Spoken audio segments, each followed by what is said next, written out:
Hello everyone, welcome back to HardReset.Info channel. In today's video I want to show you how you can reset your OPPO Reno 13 to factory mode.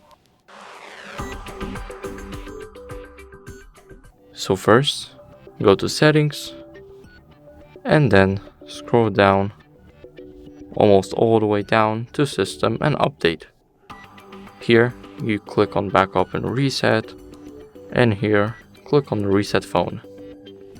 Here you can erase all data or just all settings or network and Bluetooth settings, and that's it.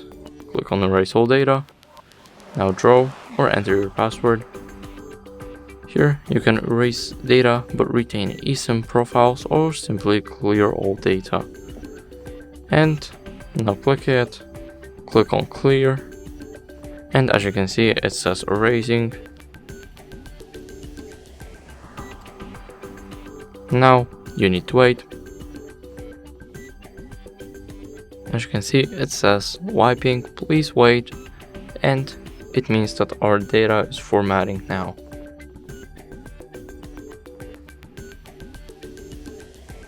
And as you can see, our phone is now erased and back to factory mode. Thank you guys for watching, make sure to like, subscribe, and see you in the next video. Bye.